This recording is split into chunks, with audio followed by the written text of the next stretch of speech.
The great irony of modern health is this. We live in the most technologically advanced age in human history, yet diseases once rare or nearly unknown now affect millions. Among them is fatty liver disease, a condition so common today that it is often described as silent, normal, or simply part of aging. But here is the uncomfortable question. How did generations of Europeans and early Americans who lived without laboratories, supplements, calorie trackers, or modern medicine avoid a disease that now touches roughly 1 in 3 adults? Before we go further, pause for a second. Comment "I never knew this" if this thought feels new or unsettling. Because for centuries, ordinary rural people, peasants, farmers, laborers, did not suffer from the epidemic of fatty liver disease we see today. Not because they were genetically superior, not because they were free from hardship, but because their way of eating, moving, fasting, and living created a metabolic environment profoundly different from ours. To understand this contrast, we must first confront the modern narrative. We are told that fatty liver disease is largely a consequence of excess calories, overeating, alcohol, or unfortunate genetics. It is framed as a byproduct of prosperity, too much food, too much comfort, too many indulgences. This explanation is not entirely wrong, but it is incomplete. Modern discourse tends to focus on quantity, how much we eat, how many calories we consume, how much fat enters the diet. The liver, we are told, becomes overwhelmed by excess energy. Fat accumulates. Damage follows. Yet this perspective quietly assumes something remarkable, that human metabolism across centuries behaves the same way under radically different conditions. It assumes that a liver in 2026 responds identically to a liver in 1226 or 1726. Despite enormous differences in meal timing, food composition, processing, physical labor, sleep patterns, seasonal scarcity, and the presence or absence of industrial food systems. The deeper question is not simply how much do we eat. It is what metabolic signals surround eating. And for that, history offers clarity. Imagine a medieval village in 14th century France, or an English farming hamlet, or later, an 18th century New England homestead. Daily life revolved around land, daylight, and labor. Food was neither constant nor engineered. It was seasonal, perishable, and tied to physical effort. Meals were structured by necessity, not preference. Breakfast, as we conceive it, was often minimal or absent. Many laborers began work early with little more than bread or ale. The substantial meal frequently came later, midday or evening, after hours of physical exertion. Periods of involuntary fasting were common. Winter scarcity, religious fasting days, failed harvests, travel, illness, food preservation limits. These were not lifestyle choices. They were built into existence. Across Catholic Europe, fasting was institutionalized. Lent alone imposed weeks of modified eating. Numerous feast and fast cycles punctuated the year. Even when rules softened over time, the rhythm remained, abundance followed by restraint. Dietary composition differed fundamentally from modern patterns.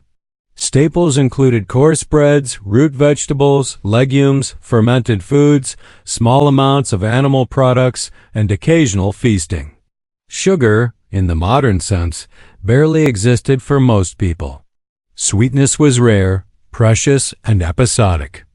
Highly refined carbohydrates were virtually non-existent.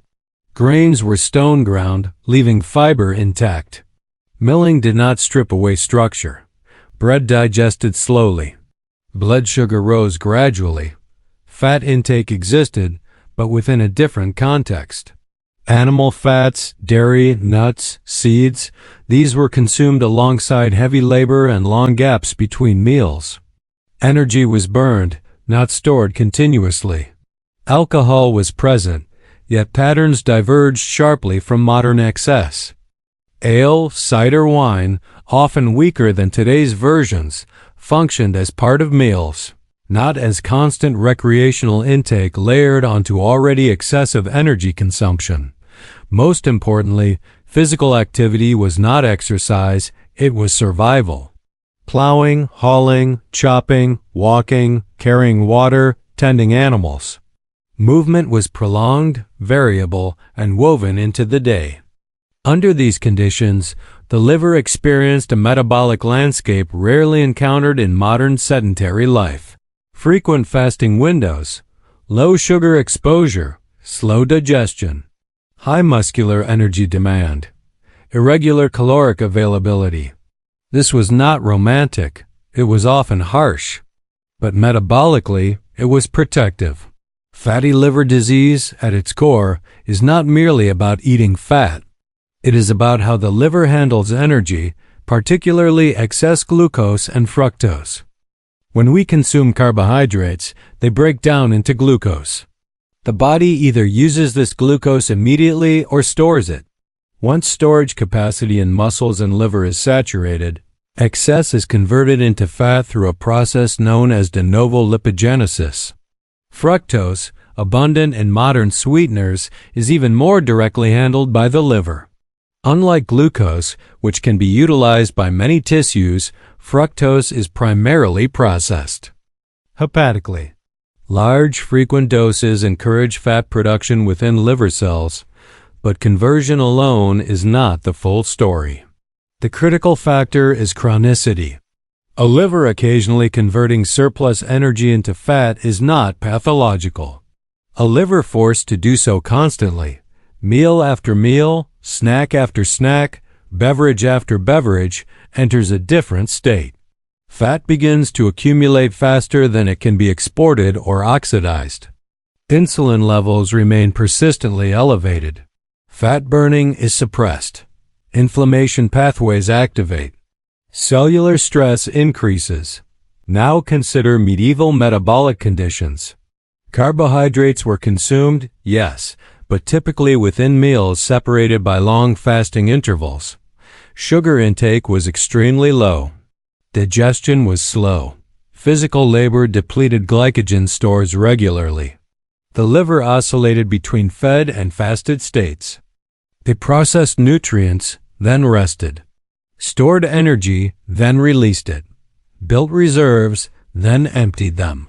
Modern metabolism, by contrast, often lives in a semi-fed state from morning to night. Breakfast, coffee with sugar. Mid-morning snack, lunch, afternoon snack, dinner, dessert, evening grazing. The liver is rarely given a prolonged fasting window. If this reframes how you see eating patterns, let the algorithm know by liking this video. Because timing, frequency, and processing matter as much as quantity. The great metabolic shift did not begin with individual choices. It began with industrialization. In the 19th and 20th centuries, food underwent radical transformation. Roller milling replaced stone grinding, producing fine white flour stripped of fiber and micronutrients. Sugar production scaled dramatically, turning a luxury into a daily staple.